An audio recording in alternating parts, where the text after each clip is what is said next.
Hi, this is Ryan Harding, and we're going to talk right now about credit. Credit's one of those things that's super important, and in all honesty, this video is not going to go super in depth, but I'm going to go over a flyer that I created to kind of give you a little more information, kind of an overview of some general tips and things that would help you to improve your credit, to get it better. So let's go ahead and show this flyer here. So let me share this here with you, my screen. So right now, you can see on this, so this is just kind of an overview of your credit score. Okay, so credit scores range from 350 to 850. Rarely do I see this score, rarely do I see this score. You know, most of the time, you know, most scores are kind of in this general area here, okay? But here's some tips. Here's what things make up a credit score, you know, so you can figure out, you know, what's all involved in a credit score. So first thing is total accounts, okay? So total accounts, you know, this is obviously, you know, the total amount of accounts, so which would be like credit cards, car loans, you know, student loans, anything like that that's reported onto your credit, that's an account, okay? And there's installment loans, you know, like a car loan that's you make installment payments and then it's done, okay? And there's also revolving account, which is like a credit card that just always is on there. And it has a constant revolving balance on there, okay?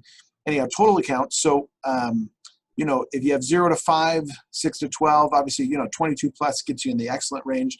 What I will say about this is probably it's important, but, you know, it says 0 to 5 is poor. Technically, that's true. I've seen a lot of good credit scores, though, less than 5. So this is one of those things that as time goes on in your life, as you get more and more accounts that you've had and build up, that'll gradually get you a better and better score. So is this important? 100%. It's probably the least important, okay? So don't think that you have to go hurry and sign up for 22 credit cards. I'd say, you know, hey, just let this build up eventually, okay? 0 to 5 is that's still okay, okay? So credit inquiries is the second thing here. So credit inquiries is anytime somebody pulls your credit because you're applying for something, okay, like a mortgage, car loan, stuff like that, okay? And so whenever you have what's called a hard inquiry, then essentially that kind of hurts your credit potentially, okay? And the reason that takes place is because essentially you're applying for credit, and if you're applying for credit, that could potentially hurt your credit score, and so there's a hit to that. So if you've only had one in the last 120 days, okay, then you're fine. 2 to 4, you're still probably fine. Obviously, more than that, it does start to affect your credit. And so you want to just, you know, limit how many times your credit is pulled, okay? And that's why one of the things when we do with you to pre-approve you is we try to limit how many times we pull it, because we don't want to hurt your credit. Because obviously your credit scores affect your interest rate a lot, and getting you, you know, a lower payment is important, okay?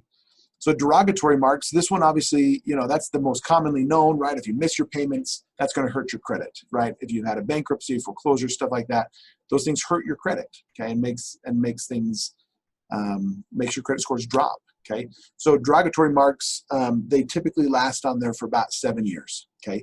So, you know, if you had a bankruptcy or collection or something like that, that's going to fall off after 7 years, okay? You know, one tip I give is, you know, somebody that's declared bankruptcy, a lot of times, you know, because they had a bad experience with credit, they want to just avoid credit altogether and do cash now. And I understand that. Obviously, you know, you made some mistakes and you don't want to keep doing that, get into trouble again, and that's fine.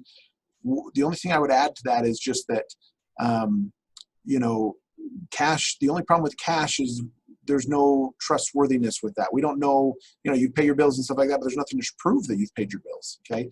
And so one thing that I would say after a bankruptcy is make sure that you go get some credit cards. You don't have to use them. You can shred them, put them in your drawer. That's fine. Just get them.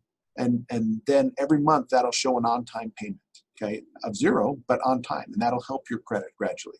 Again, you don't have to carry a balance on those credit cards. You don't have to pay interest. You just have to have them, okay? Because again, that shows that you have access to credit, but you're not using it, and that's fine. Okay, that helps you. You know, the other thing I would mention with derogatory stuff is, let's say you've, you know, paid a collection.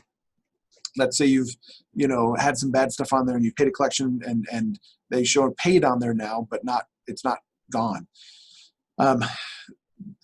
That's unfortunate, and I wish that collection companies would just delete it altogether, but they won't most of the time. You have to call in. Sometimes they will. Most of the time they don't. Okay, so here's a tip for you again. Go to annualcreditreport.com and get your free report there of your credit report. Okay, and on that website you can dispute a collection. Okay, so you can dispute it, and that if you've already paid that collection, most collection companies will just allow your dispute to go forth and allow that to be removed from your credit. It's worth it. It's worth a try. That typically takes around 30 to 45 days, 30 to 60 days, I should say, to be able to have that removed. But it's a nice way to get those things off, especially if you've paid it. Now, if you haven't paid it and you're just trying to delete it by disputing it, most likely that won't happen because that collection company is going to say, hey, no, you still owe us money and we want that money. So they're not going to delete it. But if it's paid, a lot of times you could get it deleted. Okay.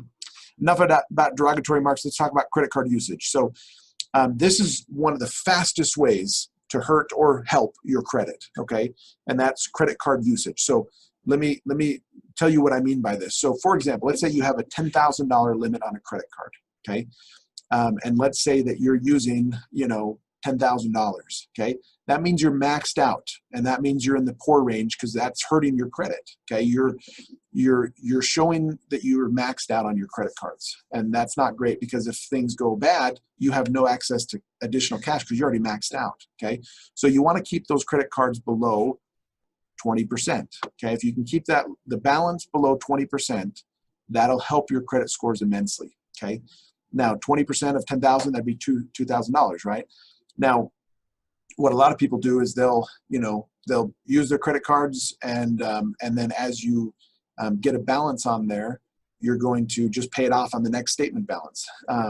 That statement balance is what's reported to the bureaus, and so that's the amount that they're using to determine if you're maxed out or not. So if you're getting close to that, maxed out amount, or if you're even above 20% and you're trying to buy a house soon, what I would say is, hey, pay that full payment that you're going to pay sooner than when it's actually due, because that'll help, and that'll be the number that's reported on your credit cards. Okay, on your credit score, which will then help your credit scores. Okay, so payment history. Obviously this is another thing that's super important. Kind of goes back to that derogatory information. Obviously, the longer payment history you have, of paying things on time, that helps. That's pretty obvious. That's probably something most of you know. So don't make late payments, especially if you're about to buy a house. What we look at is the last 12 months, especially. The last 12 months are really important. So if you've had late payments in the last 12 months, it's not going to be easy to get a loan. You may be able to, but the interest rate may not be great. So again, make your payments. Set them up on auto pay if you can.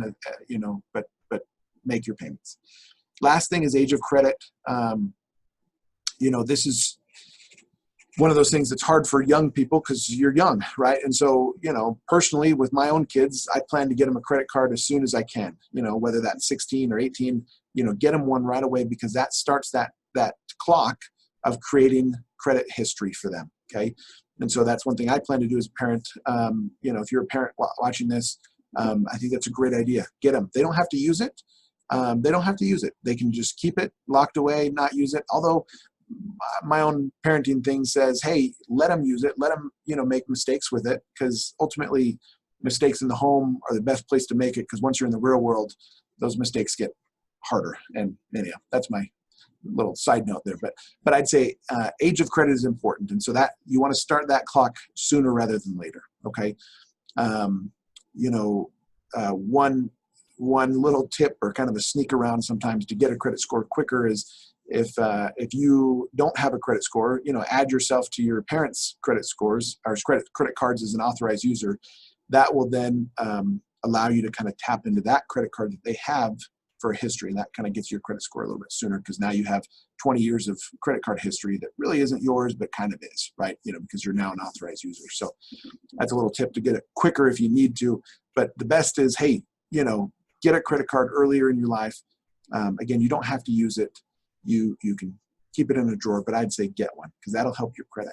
Okay, so these are some general tips and general things that we're talking about with credit scores. Okay, credit scores are super important. Okay, I mean, at the end of the day, you need a credit score to get a loan, and doing these things will help you get a credit score. In fact, some loans you have to have at least a couple trade lines on your credit to have that considered a valid credit score. Okay, so the sooner you start doing these things, the better, so that you can get a great credit score. Thanks.